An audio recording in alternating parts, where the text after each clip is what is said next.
বিশ্ব হিন্দু পরিষদ ও বজরং দলের যৌথ উদ্যোগে একটি আলোচনা সভা অনুষ্ঠিত হলো হুগলির কাপাসডাঙ্গার 7 নম্বর ওয়ার্ডের অনুরুদ্ধ কুণ্ডুর বাড়িতে। উপস্থিত ছিলেন হুগলি জেলার সম্পাদক মানস রঞ্জন ভট্টাচার্য, অনুরুদ্ধ কুণ্ডু, সুব্রত বাগ, রাজীব নাগ, পিঙ্কি সাউ, অনুরাগ পাণ্ডে, শৈলেন কুণ্ডু সহ অন্যান্যরা। পরে আজকের এই কর্মসূচি সম্পর্কে জানান অনুরাগ পাণ্ডে। চুঁচুড়া থেকে প্রবীর ঘোষালের রিপোর্ট। সেপ্টেম্বর আমরা সবাই আমরা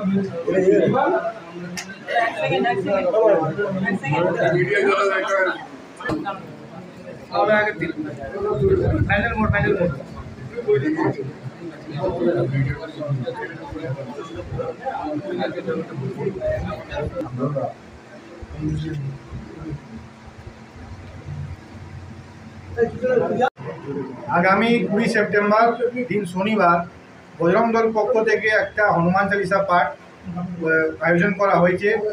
আমরা সকল হিন্দু ভাই মিলে এই হনুমান চালিসাতে যোগদান করব। আর যারা চুঁচুড়াবাসী, আমাদের হুগলিবাসী, তাদেরকে আমরা আহ্বান করব যে এই হনুমান চালিসাতে আপনারা সকলেই এসে যোগদান করুন এবং হিন্দু ভাইদেরকে আপনি নিয়ে এসে সংগঠিত করুন। কোথায় হবে এটা? এটা চুঁচুড়া প্রখণ্ডে হবে, আমাদের হুগলি জেলাতে চুঁচুড়া প্রখণ্ডে এটা করা হবে। তোমার নামটা? অনুরাগ পাণ্ডে, আইনজীবী। আগামী 20 সেপ্টেম্বর হুগলি সাংগঠনিক জেলার চুঁচুড়া ভূখণ্ডে বিশ্ব হিন্দু পরিষদের বজরং দলের পক্ষ থেকে হনুমান চল্লিশা পাঠ হবে।